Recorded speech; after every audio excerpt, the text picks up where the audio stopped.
This is the third lecture in the series of Drishti national current affairs. So हमारा पहला current affair है यहाँ पे statue of equality. Statue of equality is related to saint Shri Ramanujacharya. Actually उनका birth anniversary था, 100th birth anniversary, and it was celebrated as festival of equality.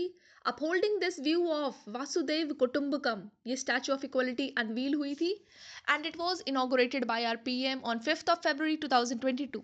Some facts, ये 216 feet tall है and it is one of the tallest metallic statue in sitting position in world.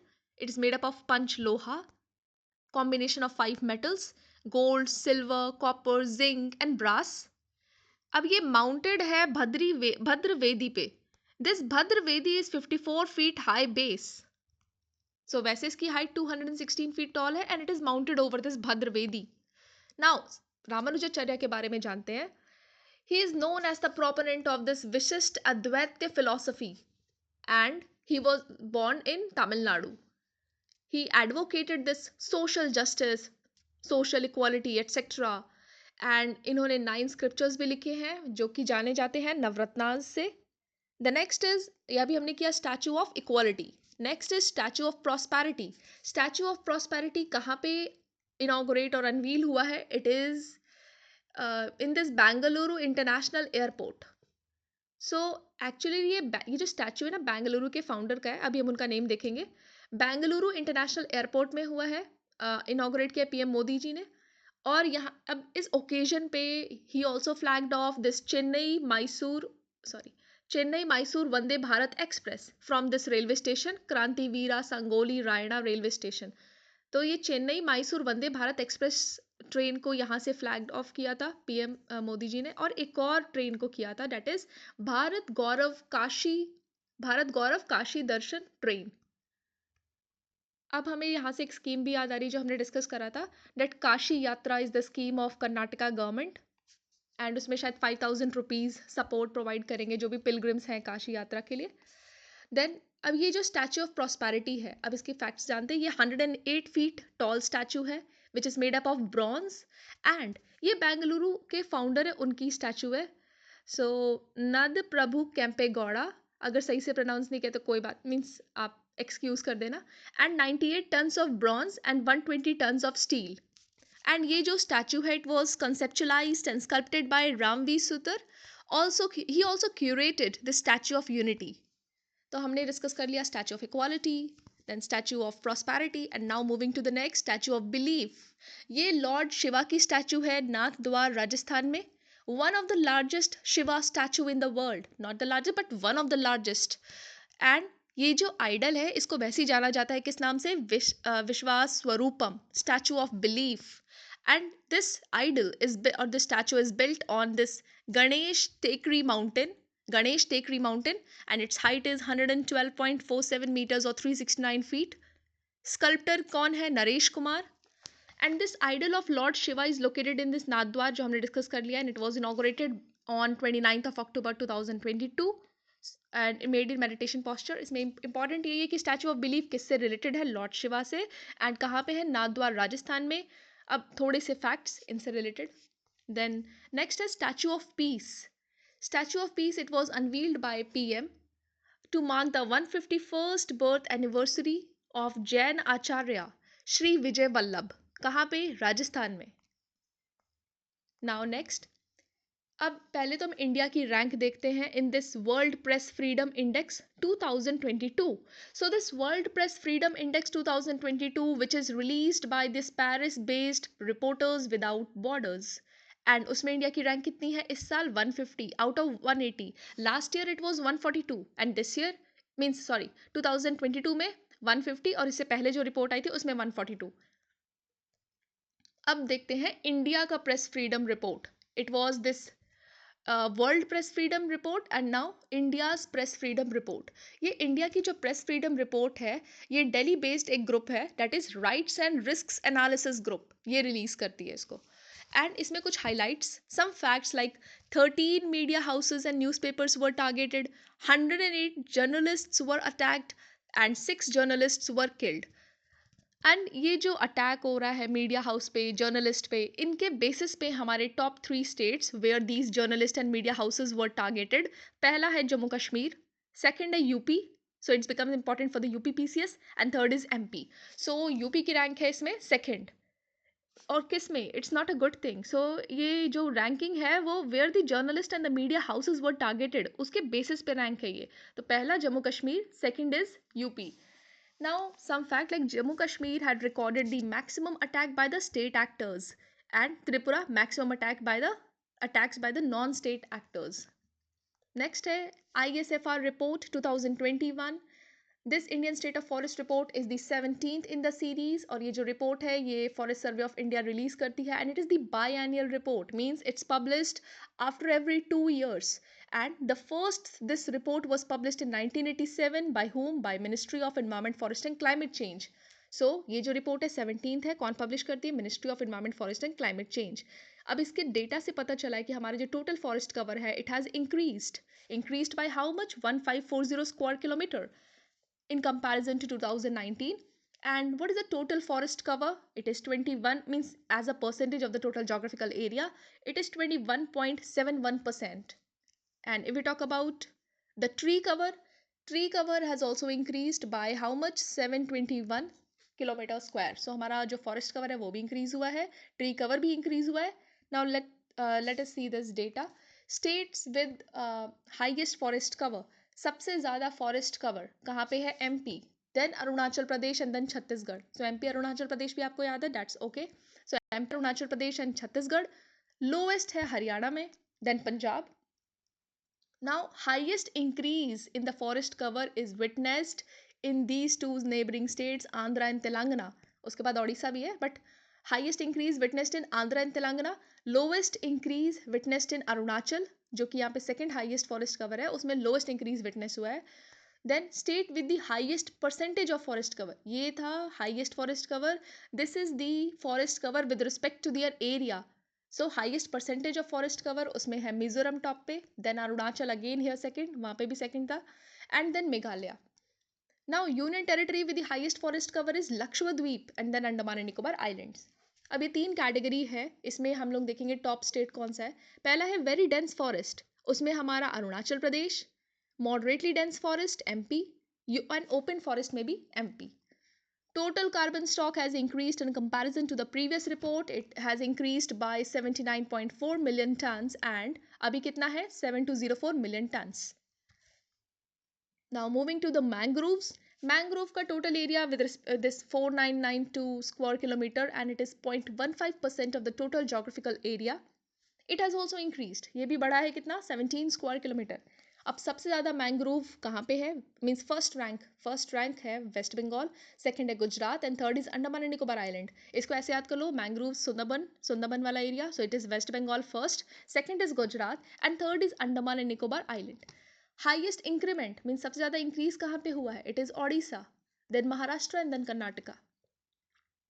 Next है this national suicide prevention strategy. This strategy has been released by Ministry of Health and Family Welfare on 21st of November. Date is not important. So ये Ministry of Health and Family Welfare ने release किया है national suicide prevention strategy. अब suicide order क्या है? Maharashtra, Tamil Nadu, MP, Maharashtra, Tamil Nadu, MP. इसको ऐसे याद कर ले सकते हैं, means just a trick, like farmers की सबसे ज़्यादा सुसाइड महाराष्ट्र वाले रीजन में होती थी। So Maharashtra, then Tamil Nadu and then MP. Now NCRB के बारे में थोड़ा सा fact, like NCRB it was set up in the year 1986 and it comes under the ministry of home affairs. इसका जो हेडक्वार्टर है वो कहाँ पे है? न्यू दिल्ली में है। अब एक कॉन्फ्रेंस हुआ था एशिया का, Asian conference on diarrhoeal disease and nutrition, and this report is the 16th in the series. This conference is 16th in the series. ये हुआ कहाँ था एशियन कॉन्फ्रेंस? ये हुआ था कैलकाटा में, और इसका जो थीम है वो बेसिकली डायरियल डिजीज को प्रिवेंट करना। So prevent and control of cholera, typhoid and other entering diseases in the low and middle income countries through community participation. And इसने मेजर टॉपिक्स जो इंक्लूड हुए थे वो ये था कि road map to end this cholera by 2030, cholera के लिए vaccine development, and this contemporary perspectives of anti microbial resistance of enteric bacteria. Next है हमारा Mahakal Lok project. This project was launched by prime minister where, है कहाँ पे ये, Ujjain MP. Cost is 850 crore rupees. The basic aim of this Mahakal Lok project is conservation and restoration of the heritage structures. Now, there are 108 pillars in this Mahakal path and it depicts Anand Tandav Swaroop of the, means ये एक तरह का dance form है, आनंद तांडव स्वरूप of the Lord Shiva. ये जो Mahakal Lok project और महाकाल कॉरिडोर है, it is 4 times the size of this Kashi Vishwanath corridor.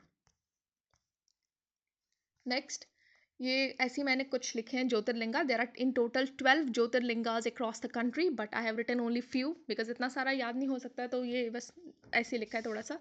Somnath Jyotirlinga Gujarat, Mahakaleshwar Mahakal project से याद कर लेंगे, Ujjain MP.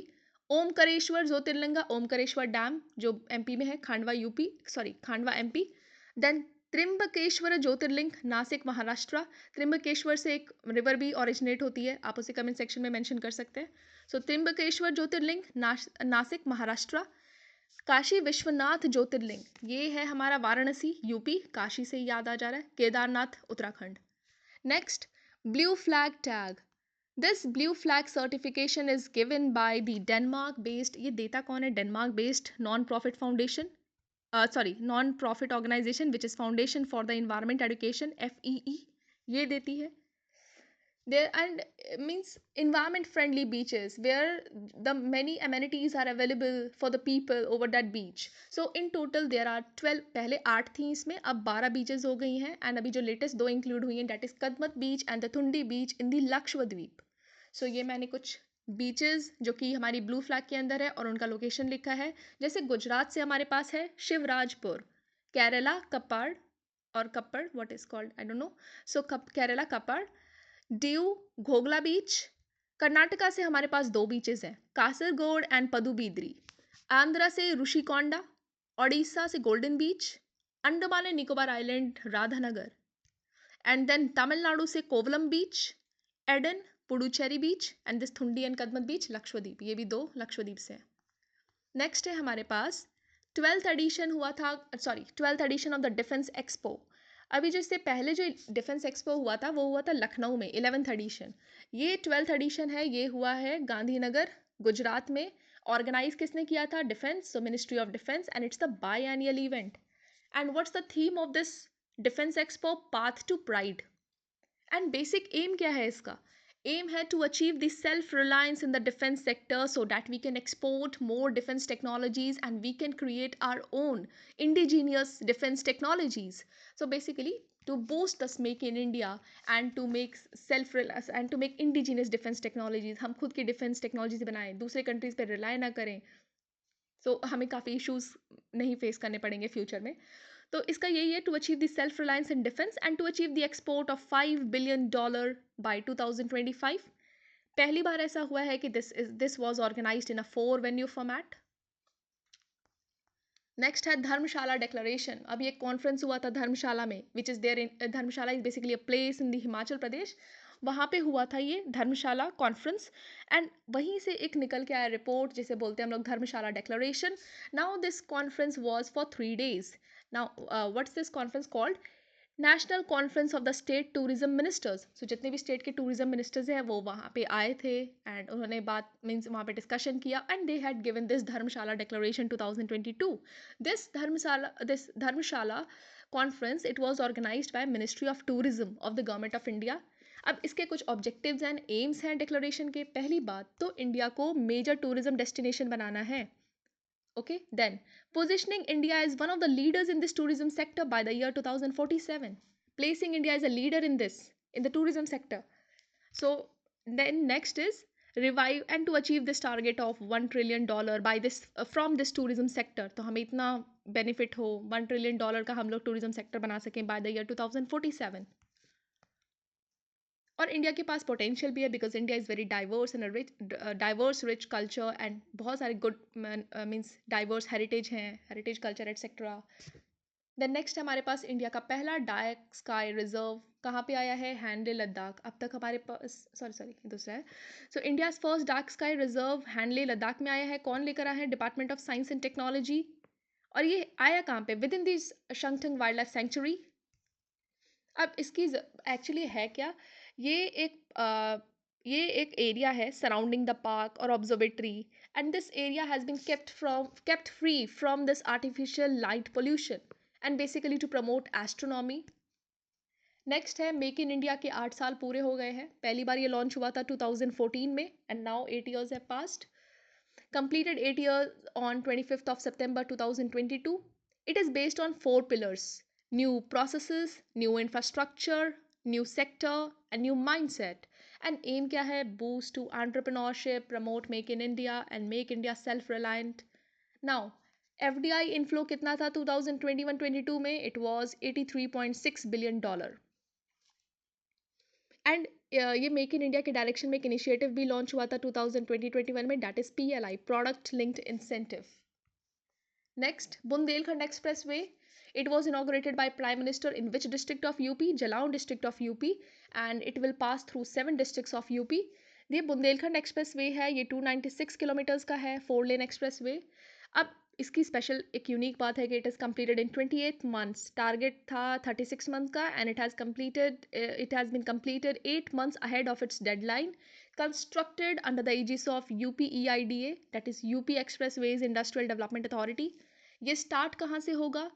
Jhansi Prayagraj national highway 35 Chitrakoot district में, एंड इट विल एंड कहाँ होगा? It will merge with the Agra and Lucknow expressway. So Bundelkhand expressway will merge with the Agra Lucknow expressway. ये 7 districts हैं: Chitrakoot, Banda, Mahoba, Hamirpur, Jalaun, Auraiya and Etawah. And then next है Swanirbhar Nari scheme. This Swanirbhar Nari scheme is the scheme of the Assam government. Assam government ने इसका second phase launch किया है. Beneficiaries कौन है? असम की weavers, handloom weavers of the state, to basically empower the financially disadvantaged women. ये एक स्टेप है वुमेन एम्पावरमेंट की तरफ. Then next, Burhanpur district of the MP, the first district to certify the Har Ghar Jal. So Burhanpur, first district to get this Har Ghar Jal certification. And ये बुरहानपुर है, इसको दरवाज़ा of दक्षिण दक्षिण भी बोलते हैं. Now what is this smile 75 initiative? पहले तो स्माइल के हम लोग ये देख लें full form. Support for the marginalised individuals. किस लिए? For livelihood and enterprise. And this scheme is being launched by Ministry of Social Justice and Empowerment. Aim क्या है इसका? To make the cities, to make the towns and municipal areas begging free. And इस purpose के लिए इसने 75 municipal corporations को select किया, इसलिए यहाँ पे 75 लगा हुआ है, मीन्स स्माइल 75 बोलते हैं इसे.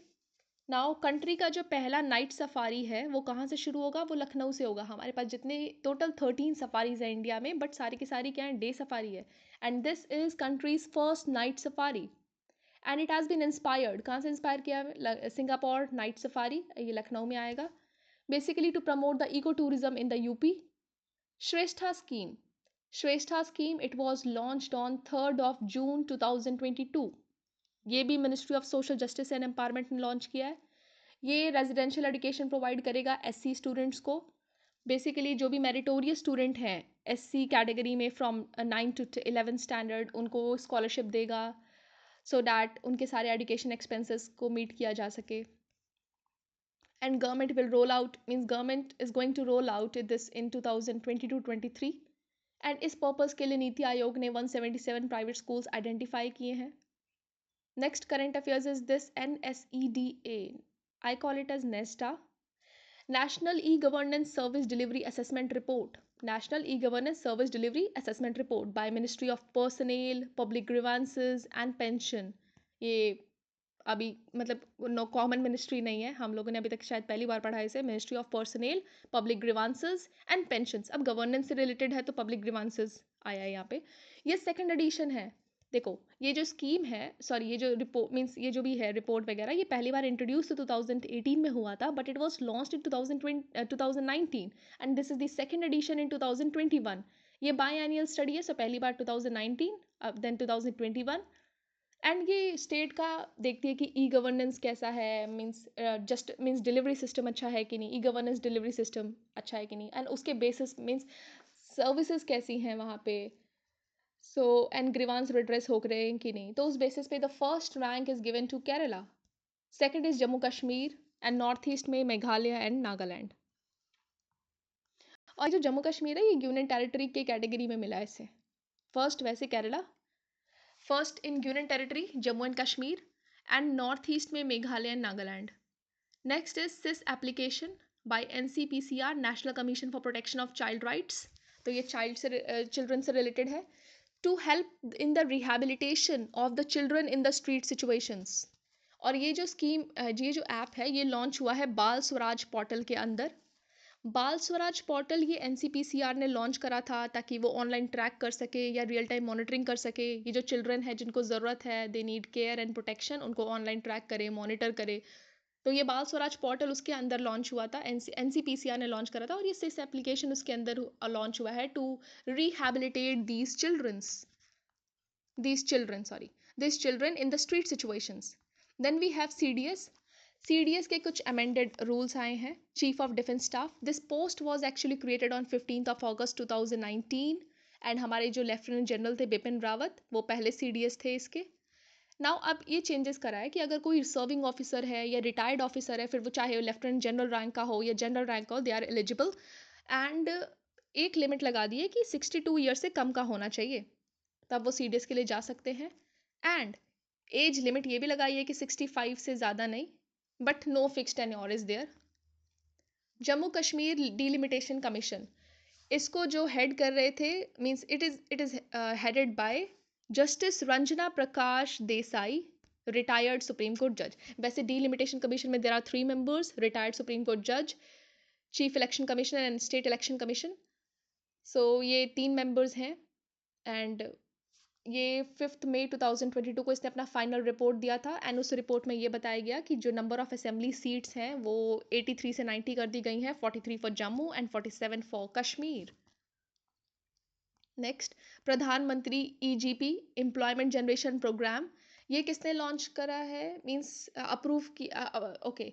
ये जो स्कीम है ये 2008 में लॉन्च हुई थी and it is now approved to for the continuation by ministry of MSME। Actually ये 2008 में कैसे लॉन्च हुई थी, by the merger of these two scheme, PMRI and REGP, that is prime minister's Rozgar Yojana and rural employment generation programme. इनको merge करके 2008 में launch किया था और अब मिनिस्ट्री ऑफ MSME ने इसको अप्रूव किया है कि इसको कंटिन्यू किया जाए। एम इसका यही है, नाम से ही पता चल रहा है, employment generation through the establishment of these micro enterprises in the non farm sector for the rural as well as urban areas. Now supreme court ने रिकग्नाइज किया है कि जो सेक्स वर्क है it as a profession using it special power और giving the special justice under article 142।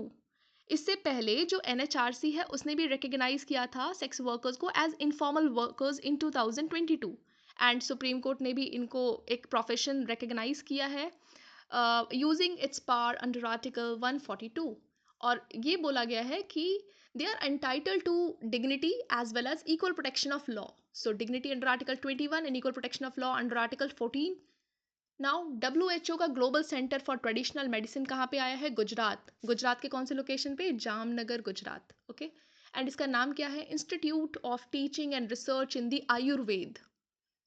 PM had laid the foundation of this on 19th of April 2022, basically to channel the potential of the traditional medicine by integrating it with the more advanced technologies.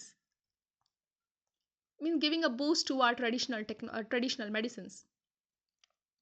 Kerala is the first state to introduce this carbon neutral farming. Carbon neutral farming में basically यही होता है कि आप जितना emit कर रहे हो एटमॉस्फेयर में उतना आप उसे रिमूव कर लो एटमॉस्फेयर से। So India has this set the target to achieve this carbon neutrality or net zero emission by the year 2070. Then last, Sagar Parikrama. Now 75th आज़ादी का अमृत महोत्सव ओकेजन पे हमने ये सागर परिक्रमा लॉन्च करा फॉर 2 days। कहाँ से, गुजरात से। And started on 5th of March 2022, basically to understand the challenges, problems, aspirations and experiences of the fishermen community, to interact with them, etc. So अब हमारा बस एक और वीडियो आएगा इस नेशनल करंट अफेयर्स में and then we are done with this Drishti national current affairs. And अगर आपको ये अच्छा लगता है तो please like and subscribe to get more updates. Thank you.